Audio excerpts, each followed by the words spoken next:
Hi everyone, so we're going to start to learn to make our Pantone edits on Photoshop, and hopefully your picture kind of turns out like this in the style of our artist Angelica does.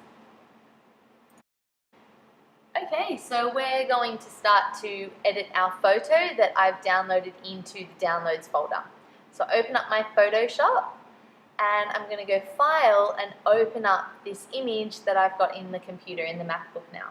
So go to Downloads and I can select that downloaded image. You can find it and open it up and voila, there you have it, your picture.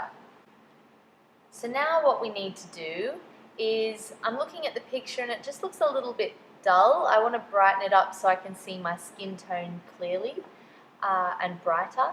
So we're going to go up to Image, you can see where I'm doing it. And we're going to go down to Auto Contrast. This is going to brighten the whites and the darker tones, and boom, it's already brighter.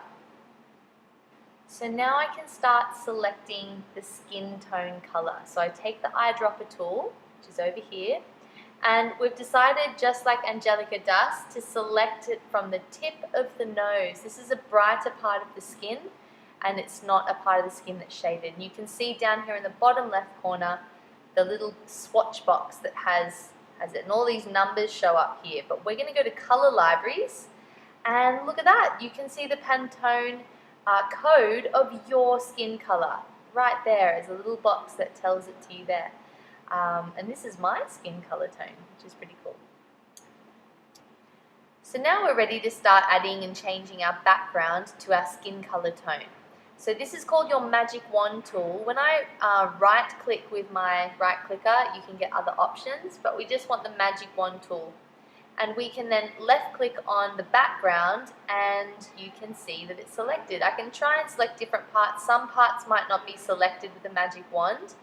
You can see here I've got lots of different parts being selected. So the majority of it, I'm going to check I've got my skin tone color on the front, and then I use the Paint Bucket tool to be able to drop in that color. So I'm going back and forth from the Magic Wand tool to the Paint Bucket tool, and then I can put that color in there. So I'm going Magic Wand tool, highlight that area, and then I'm going to use the Paint Bucket tool.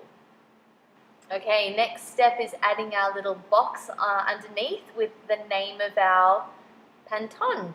So I've selected the box tool, the rectangular box tool, but when I did it, it went skin color because I had it on the skin color swatch.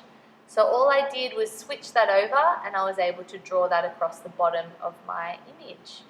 Then I need to write in it, so I press the text tool and I can drag a text box open and resize it to fit where that white rectangle is. Then I'm able to type. But I need to change the size of my text and the font.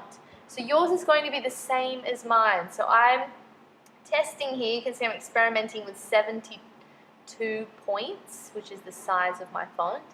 And you can see there what style of font I'm actually using. So you need to copy that as well, everybody. Okay?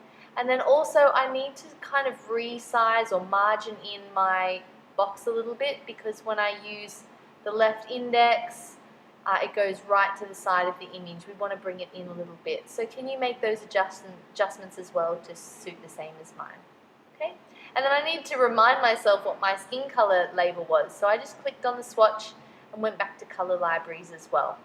So I can type that in here now. Oh, and it looks like it's white. So I'm going to highlight that and make it black. Can you see at the top there? There we go. So it's just getting used to the system. I'm going to make it center so that it's in the center of what I'm doing. And I'm not going to leave it as a 72 size font. I actually need to make it a bit bigger. So I'm going to go back to the text icon and highlight it. And I'm going to probably type this in because there's no option. So I'm going to try 100 or something like that. Let's see what that looks like. That's a good size. What one am I using there? 130? That looks good. So you can use the same size and font that I'm using. And there you have it. There's our Angelica Dust inspired image.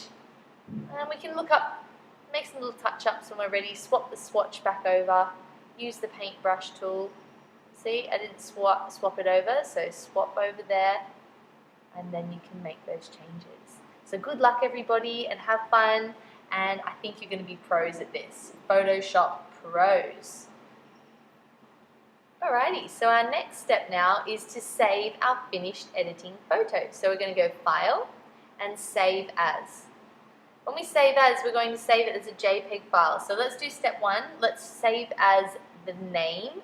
So we're going to put your name, your Pantone skin color code, and then also your class. So 6i, 6G, 6K, 6P, you know, whatever you are. Then you need to choose the location that you're going to save it in. Don't save it in downloads, not the desktop, but in documents. That will help you when uploading it from the MacBook. So save it in your documents. And we also need to change the format. This is so important, everybody. You need to submit a JPEG, not a Photoshop file. So save it as a JPEG. Now, once we press save, you need to change the quality. We're going to change it to 5. I'm just dragging that down, and it changes it to be a smaller file for us to upload. And then you're done. So then you're ready to go to your Google Classroom and upload it to the assignment there.